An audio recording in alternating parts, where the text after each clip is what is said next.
single island, 23 stories tall, operating in water 5,000 feet deep, drilling 6 miles into the earth on a high-tech treasure hunt. This is the engineering marvel that satisfies the world's thirst for fuel. It's 30 million pounds of men and machine. These men can get hurt every day. This is men versus iron.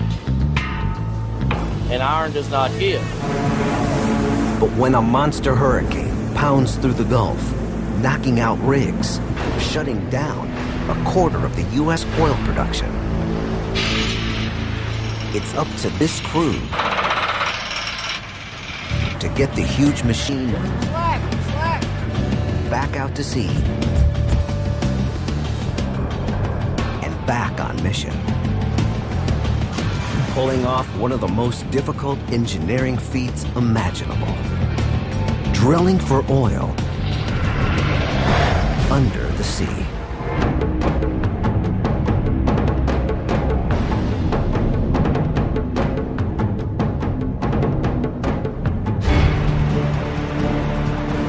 "150 miles off the Louisiana coast, in water more than a mile deep, a floating factory rises over the Gulf of Mexico.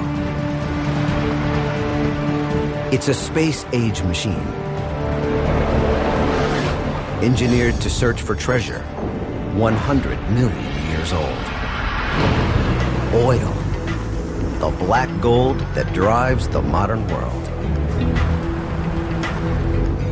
This super rig, called the EVA 4000,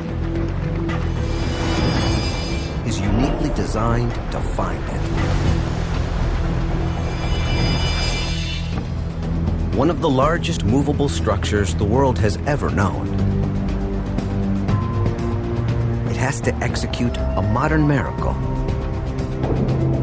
drilling for oil under the Gulf of Mexico. Much of the world's economy depends on it doing its job. One offshore oil field can pour out 250,000 barrels of crude in a single day. Enough fuel to fill the tanks of 250,000 cars. But that's just a fraction of what the marketplace demands. Every day, around the world, we burn to 80 million barrels of oil. And unless things change, in the next 50 years, the energy demand is expected to double. There are only 100 deep-sea exploration rigs in existence. It takes 4 years and $500 million to build a new one. This means the EVA 4000 is in high demand. It's fully outfitted to roam the deep waters, far from shore, in pursuit of black gold. The EVA's deck is the size of 10 basketball courts. Its drilling derrick is 170 feet high, and it floats in a hull capable of keeping all 30 million pounds afloat.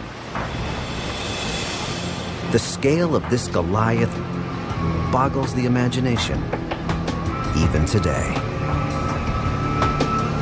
It would have been inconceivable in the days of the first oil well, just 150 years ago.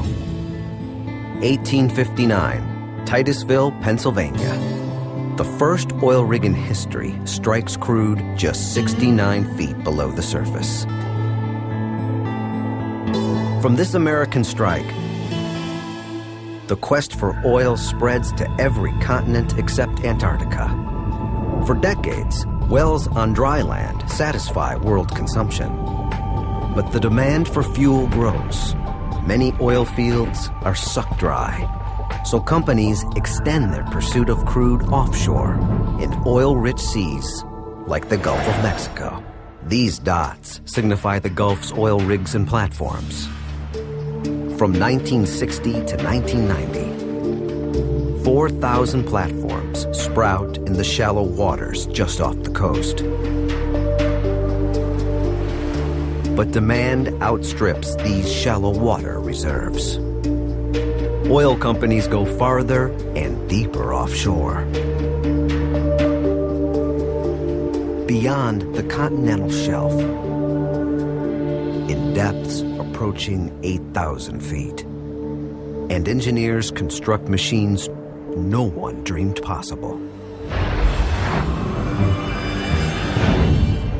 The offshore oil industry is some of the most advanced technology for anything, anywhere in the world. The EVA 4000 is among the biggest and toughest of the new breed of drilling rig. It's exploring in waters so remote they were once thought impossible to develop. But there's a price to pay for being so bold. This far out on the ocean, these machines face constant threats. Explosions, pounding waves, and the most dangerous enemy of all, hurricanes. August 2005. Hurricane Katrina looms on the horizon. In just a few days, it will drown New Orleans and devastate the Gulf Coast. But another drama unfolds out at sea. 4,000 oil rigs and pumping platforms stand totally exposed in the Gulf. The eye of the hurricane is on track to pass right through them. Katrina barrels toward the floating platforms, forcing more than 20,000 oil workers to evacuate. 90% of the Gulf's offshore oil wells shut down. The EVA 4000 is caught in the crosshairs of one of the most powerful and destructive hurricanes on record. 170-mile-per-hour winds, 80-foot waves. The winds are pretty fierce right here. The rain is still coming down in sheets, and as you can see, the waves are crashing in. And this storm is far from being over. The storm pounds the oil fields for 48 hours. When the weather clears, the scale of the devastation stuns the industry. More than 50 platforms damaged or destroyed. Half a dozen big rigs have broken free from their moorings.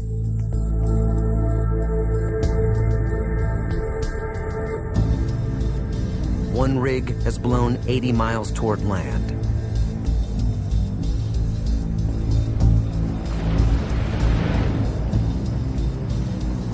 Another crashed into a suspension bridge in Mobile, Alabama. A third washed up on the shore. A total loss. In the days following Katrina, the entire world feels the storm's impact. We're all in one oil market, and when you have a disruption in the United States, the price of oil goes up instantaneously. You know, Germans were paying more, Japanese were paying more, Chinese were paying more. We all pay the price when there is a crisis in the world oil market. Gas, of course, is a precious commodity right now. There are very few gas stations open, and the lines are tremendous. At U.S. pumps, gas prices shoot up as much as 50 cents a gallon. The EVA 4000 needs to get back on its mission fast. Every day this disruption continues means over 1 million barrels of oil are not making their way to shore. The repair crews waste no time. They'll work as fast as humanly possible to get this monster back out to the Gulf, where it will have to pull off one of the most astounding engineering feats of the modern world: getting oil from miles under the sea. The EVA 4000 drilling rig, damaged by Hurricane Katrina, towers over a Texas shipyard. Every day the $500 million giant is shut down means another well not being drilled. And in 24 hours, one oil field can supply the daily needs of 4 million people. The frantic push to get the damaged rig back online begins. Shipyard workers get busy fixing the EVA 4000, one of 20 behemoths damaged by Hurricane Katrina.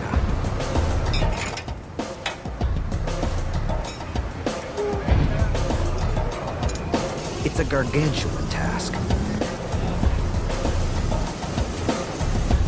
They must check over every inch of these enormous machines. Rigs that are uniquely designed to drill 5 miles deep into the Earth's crust while floating on dangerous seas. Repair workers will examine the 4 key components that make this rig work. The hull, the anchoring system, the drilling deck, and the derrick.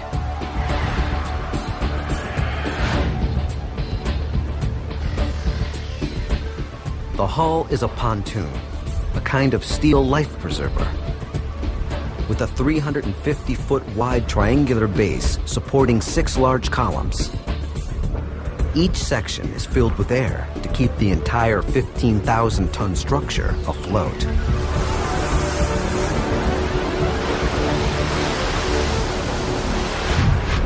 Atop the hull, the deck. Bigger than a football field. Strong enough to hold up to 2 million pounds of drilling pipe. 2 160-foot cranes. And a full-sized helipad. But the deck and the hull just provide the stage for the main event. Towering 15 stories above the deck, the derrick. Its job: lower a drilling shaft that stretches all the way to the sea floor and beyond. It can support 1.5 million pounds of steel, more than the weight of 75 fully loaded school buses. Holding the whole rig in place out at sea. The anchoring system. 9 enormous winches, 3 on each corner of the hull.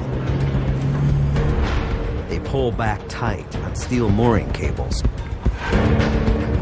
anchored to the ocean floor up to 1 mile below. These cables snapped during Katrina, sending the rig drifting free. This rig is lucky. It's fixable. Other platforms were hit even harder by one of the worst hurricanes in offshore oil history. They tore a bunch of rigs up. It's worse than hurricane in oilfield history. Ooh, I landed on one last week. I landed on one helicopter, and the whole derrick fell over. It's on the ocean floor. The EVA survived its wild ride intact, but it needs help. The #1 challenge: repairing the mooring lines that anchor the rig in place. This is what it takes to tie down a super rig. 3-inch wire cables hooked to chains with links larger than a man's head. Steel cable forms the top end of the line, spooled back and forth from the winches on deck. Steel chain is at the lower end of the line. Much heavier than cable, the chain provides added weight to the line and connects to the anchors.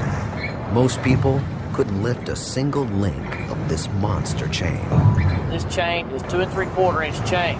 This link will weigh 72 pounds, and there's 4,250 foot of this chain.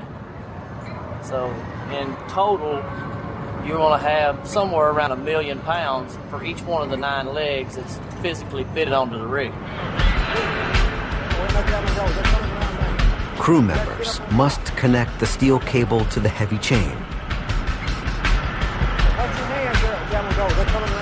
Like everything on the super rig, hooking them takes a mixture of engineering and brawn.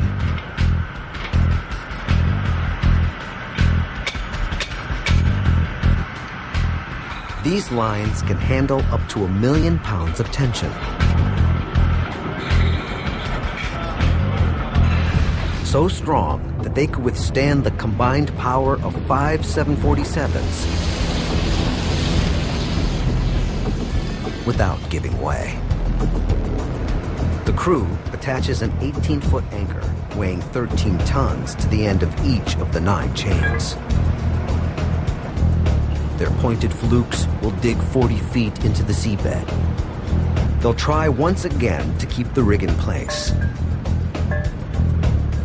But Katrina has demonstrated that human engineering does not always triumph over nature's power.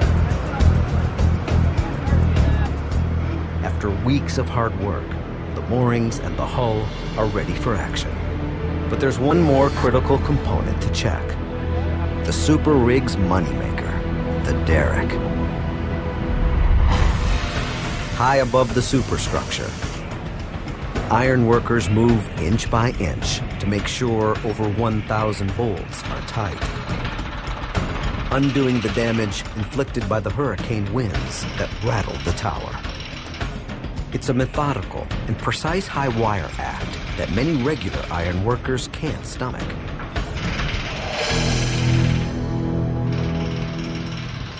Regular iron workers, they can't even do it because see the girts are turned sideways like that. You can't. It's not flat. It's hollow. On the derrick, the girder beams are turned sideways to withstand the stress generated within the tower. But a sideways beam leaves an awkward surface for the workers to walk on. So a lot of them, like some iron workers, come try to do it, they can't do it because they can't walk when it beams like that. The workers move up and down the derrick, dangling precariously, tightening bolts as they go. One false move, and they could plunge 170 feet to the deck below. Boy, ain't this something else, huh? With the last bolt tightened, the EVA 4000 is ready to return to its drilling site.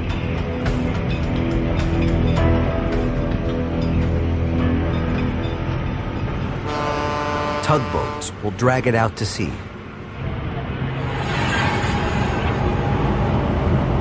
But moving it from the dock is tricky.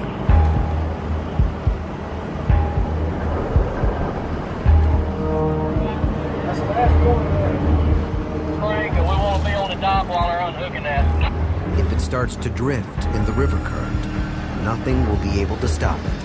One down, Greg. Go ahead and let that one go. They're coming around now. You got to get up on top. Workers anxiously untie the landlines, holding the EVA to the dock. Hands there. Watch your hands when it's slacking.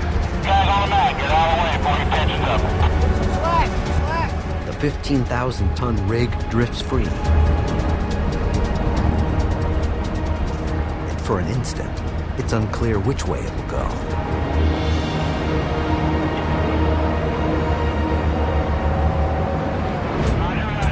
It's like trying to tow a 23-story building. The tugboat engines need all of their 13,500 horsepower to take control of the beast and head for the open seas. With an average speed of under 4 miles per hour, it'll take them 5 days to deliver the rig to the Gulf's deep water.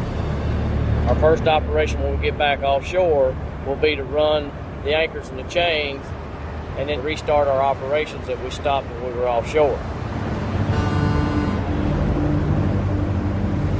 This petroleum hunter will need all of its parts working together to accomplish an incredible engineering feat. drilling for oil that could be buried 5 miles under the sea floor.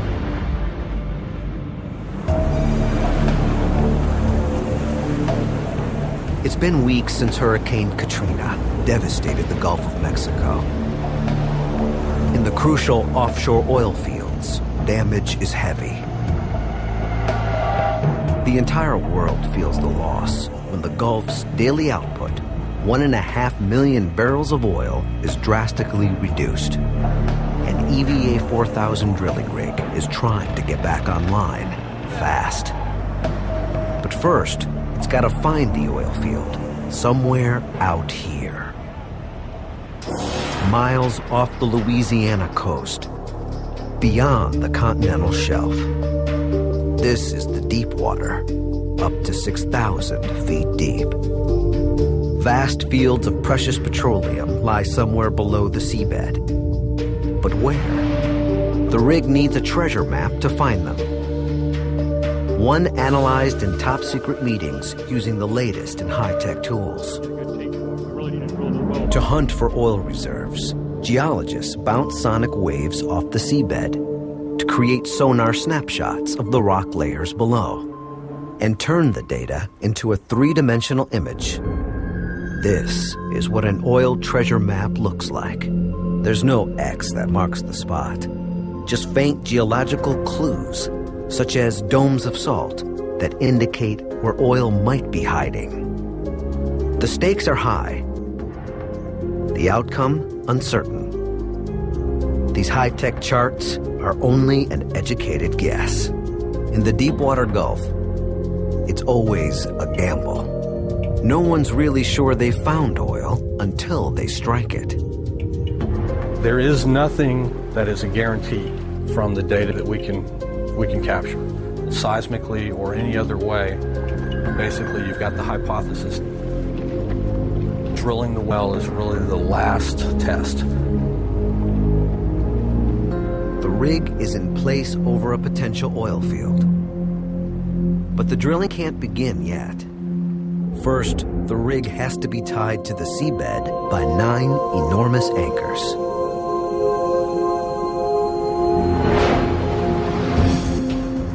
It's a risky operation. When you're working with machines this big, in waters this deep, nothing's easy and everything's dangerous. These men can get hurt every day because this is still men versus iron.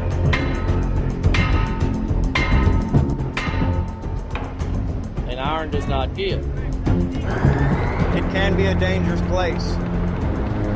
And you want to go home to your family in the same condition you come out to the rig in. When we're greasing the chains or the gears or anything like that, just watch your body placement, watch any caught-betweens. A crane swings one of the 13-ton anchors onto the deck of a support ship. This is just one of 9 anchors needed to hold the EVA 4000 in place. The support ship carries the anchor to the dropping point, over a mile away.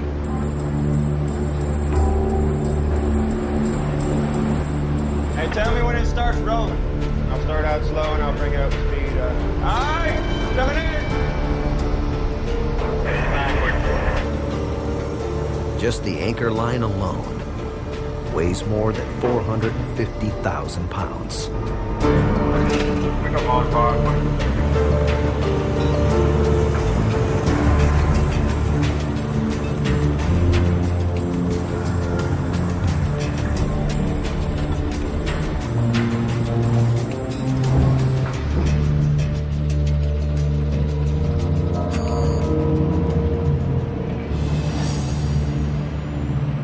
Hey, Jimmy, are they going to have to check that anchor?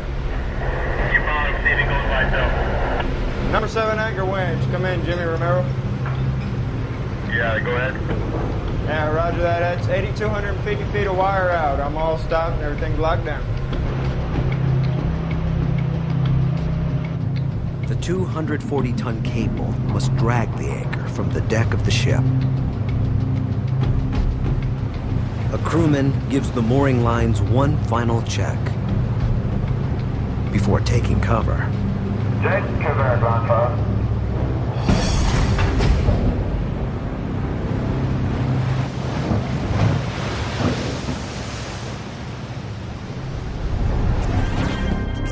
It'll take 15 minutes for the anchor to hit the bottom, nearly a mile below. The rig is now stable. The EVA 4000 can home in on its target. Drilling in waters far deeper than once thought possible.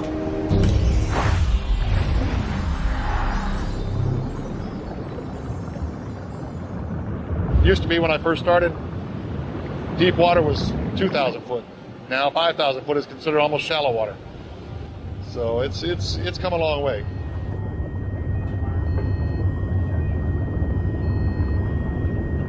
This is a work environment more inhospitable than outer space. Far too deep for humans.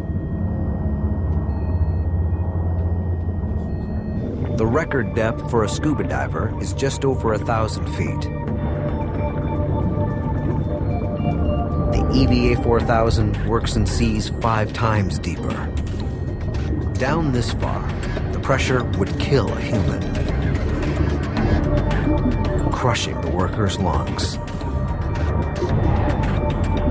But the drill operators need a pair of eyes on the sea floor to make sure the drill hits the target and to monitor the work.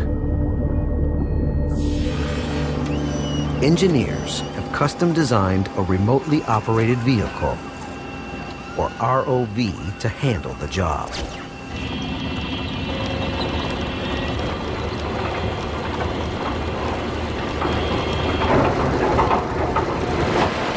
It's capable of enduring forces pressing down at over 2,000 pounds per square inch.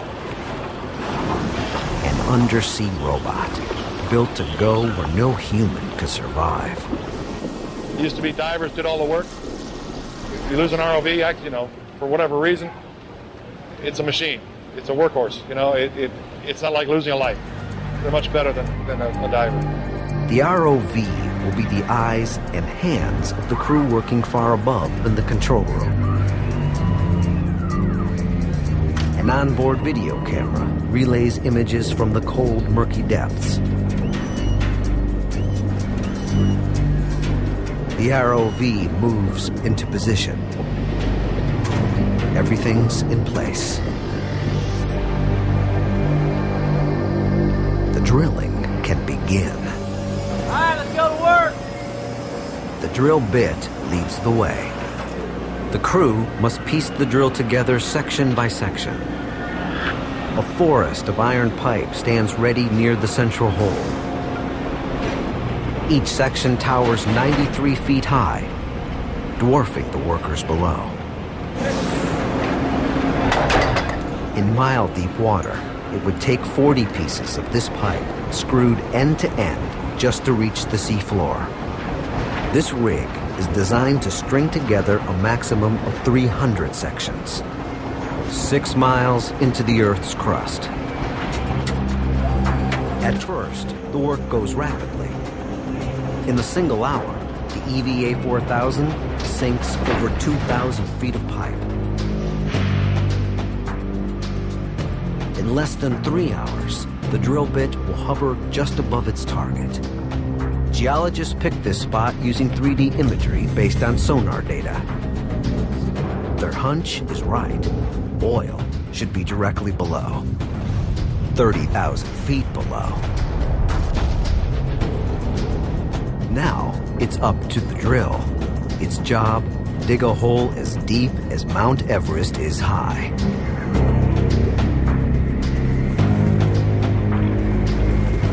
Sand and soil billow out as the drill churns its way through the soft top layer. But below the silt, harder rock chews up a new drill bit every few thousand feet. 1,200 man-hours into the process, the drill crosses the 4,000-foot mark. But then, just as they are making steady headway, they shut down operations and pull up the drill.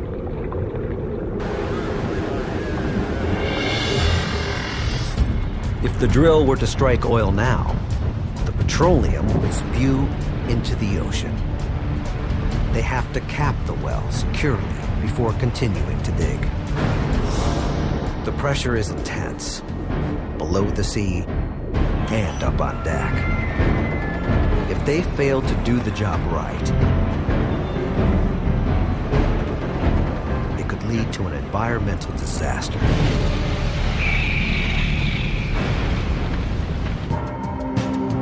It's been weeks since Hurricane Katrina devastated oil production in the Gulf of Mexico. The oil crisis continues to heat up. Prices around the world have soared to record highs. And the U.S. government takes a drastic step, dipping into its strategic petroleum reserve to stabilize the supply. The eyes of the world's oil markets are on the Gulf of Mexico, waiting to see when the rigs will come back online. The EVA 4000 is still 26,000 feet short of its goal. Out in the Gulf, the men work day and night, but doing the job right takes time. And they are about to put into place the biggest and heaviest part of the puzzle, the Blowout Preventer. Nothing goes in or out of the well without passing through it. 50 feet tall, 500,000 pounds. It's loaded with monitoring equipment. The Blowout Preventer acts like an enormous spigot on the oil line, able to shut down the flow of petroleum within 15 seconds. The EVA 4000 must lower this monstrous piece of machinery onto the well pipe below. It's like trying to hit a 22-inch target from the top of the Grand Canyon. Specially designed tube called riser connects the Blowout Preventer to the rig. The riser provides a waterproof passageway for the drill and for chemicals needed to loosen and clear away the tough rock below.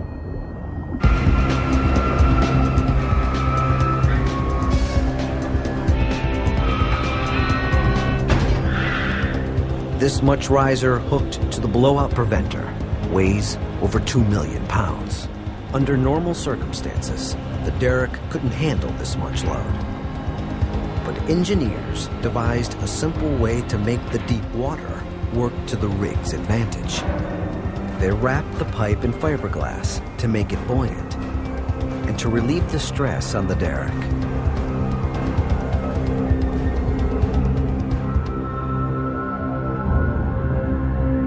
In just 24 hours, the Blowout Preventer nears its mark. It's a delicate moment. If the Blowout Preventer hits the well pipe, it could damage the opening and seriously delay the operation. The riser fights the deep-sea currents. The entire rig shifts its position, inch by inch, to find the right spot below.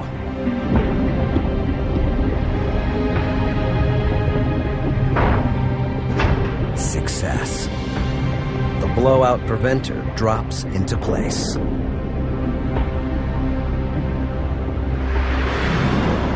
Now, the drill can continue digging. All the effort and technology has led to this moment. Sketching the treasure map, setting the anchors, working the drill for 17,000 man-hours. Until now, no one was sure whether anything was actually down here.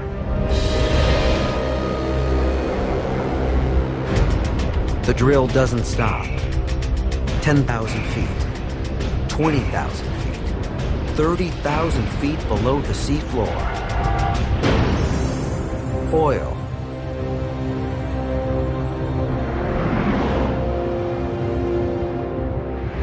A geological treasure chest worth billions of dollars.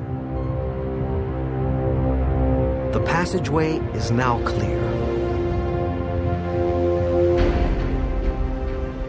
All the work has finally paid off. The EVA 4000 has done its job. It found the petroleum 5 miles deep. But a drilling rig only drills. It doesn't process the oil. The EVA 4000 will move on to a different location in search of a new oil field.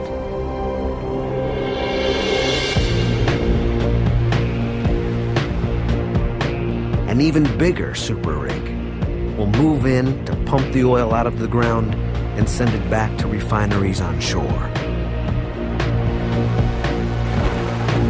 The processing platform could be anchored here for decades.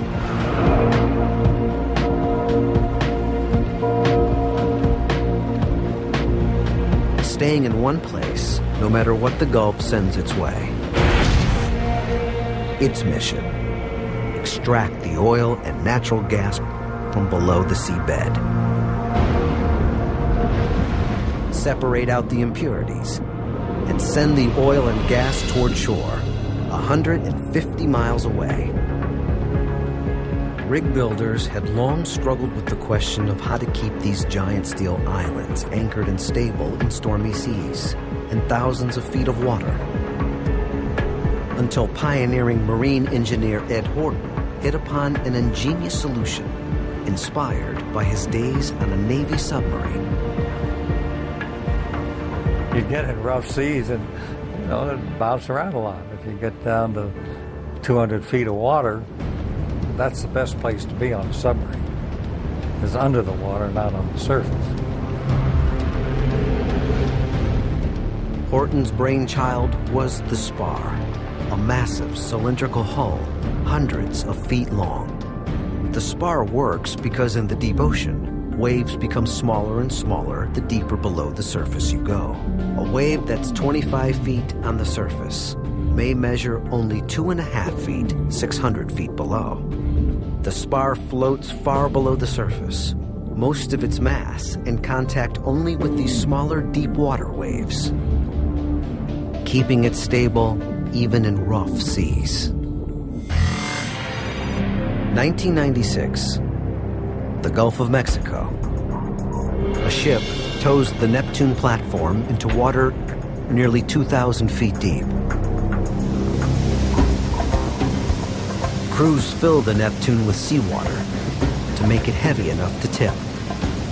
The Spar design is brilliant in theory, but no one knows if this 12,000-ton cylinder will really work.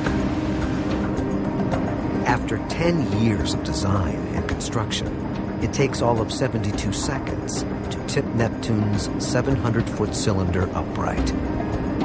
It's one of the grandest engineering experiments the world has ever seen.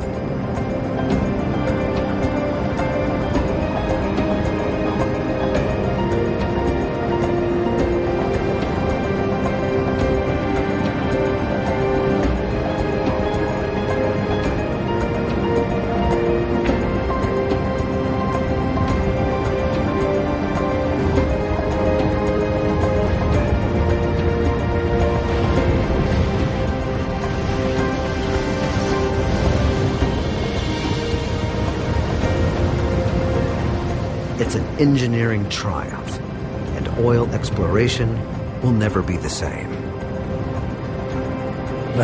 The first time I saw Neptune get upended was a great thrill.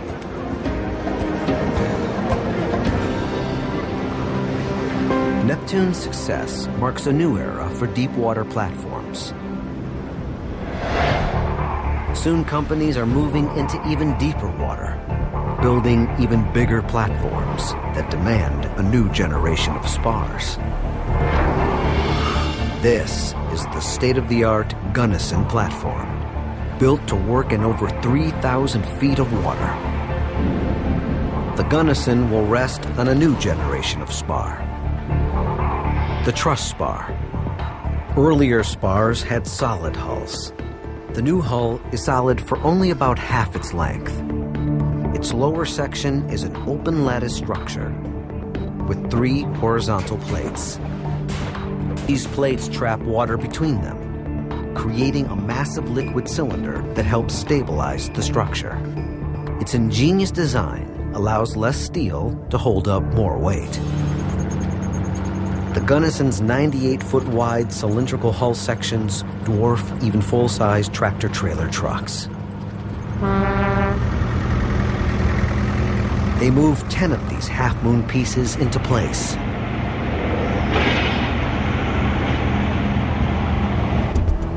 Huge tugboats pull the assembled Gunnison out into the well site. The Spar floats over the spot where the drilling rig sunk the well. Workers flood it with water, and the Gunnison begins its plunge into the deep. After 23 hours, 14,000 tons of steel upends, perfectly stable. The Spar extends 550 feet, about the length of the Washington Monument. The next challenge is keeping the Spar in place. This platform must resist the forces of the Gulf for decades. Anchors like those used on the EVA 4000 won't work here. These spars will need something stronger. Specially made steel pilings designed to thrust deep into the sea floor. Footage markers indicate their full height, 220 feet. Engineers use these to regulate the depth of the pilings in the seabed. A support vessel lowers them into the Gulf waters.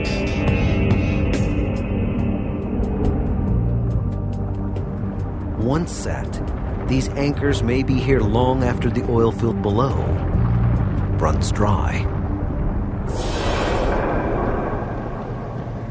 With the anchor secure, the stage is set for one of the wonders of the modern age.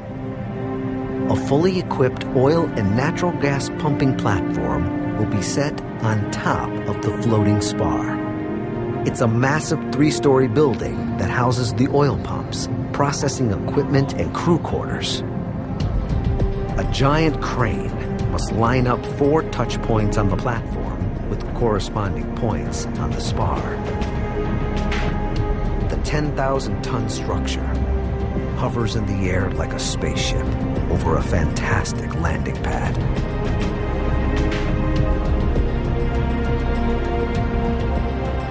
You guys on the mat, get out of the way before he pitches up.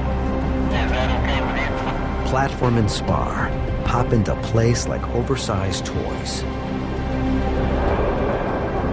It's a perfect fit. The futuristic floating city is complete.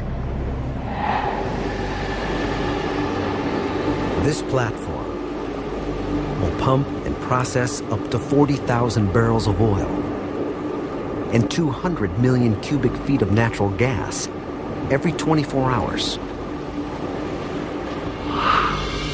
That's about $4 million of product every day from a single platform. The Gunnison requires only 24 workers to monitor the process round the clock. Machines do almost all the work. They extract crude oil from the rock and separate out the natural gas. The excess gas is burned. For 100 million years, this oil lay hidden, beyond the reach of man. Now, 21st century technology sends it hurtling towards civilization. A vast network of pipes on the seafloor carry the oil to refinery centers on the Gulf Coast.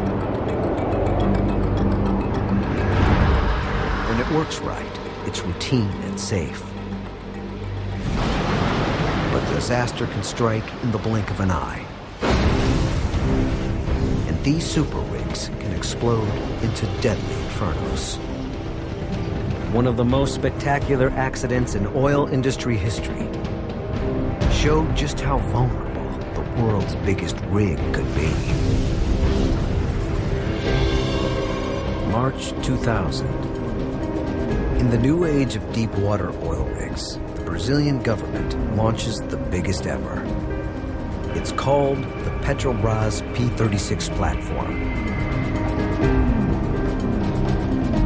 Once in place, it will pump 180,000 barrels a day and work in water over 4,400 feet deep. But in less than a year, this platform will become the Titanic of oil rigs. March 15th, 2001, 12:20 a.m. Natural gas leaking from a valve collects in one of the support columns. Alarms ring out as the odorless, invisible gas spreads further through the hull. And then, a spark ignites the trapped gas in a series of enormous explosions.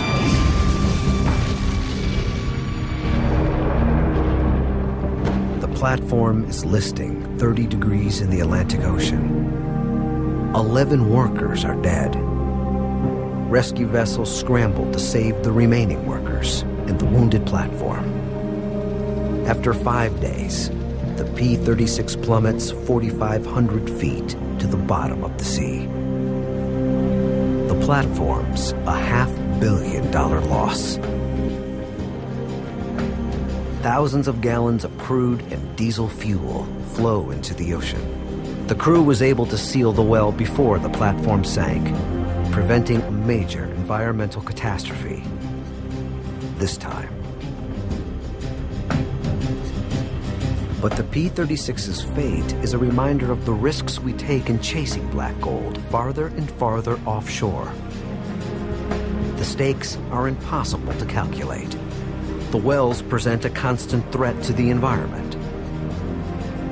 A major oil spill from one of these rigs could destroy beaches, ruin marshlands, and kill wildlife. Cleanup costs from a major spill would run into the billions of dollars and take years to complete.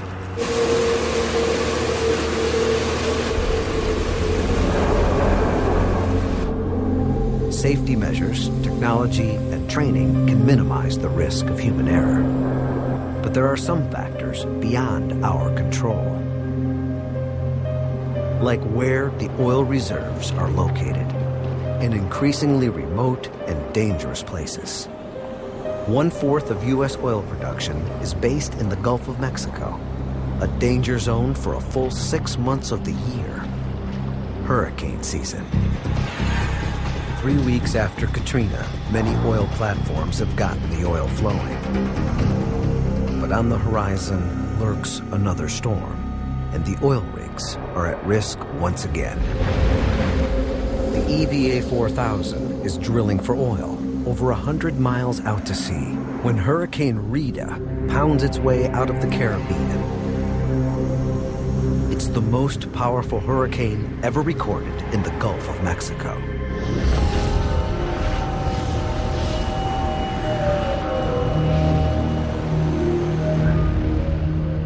Rita's impact on land isn't as damaging as feared. But offshore, the toll once again is devastating.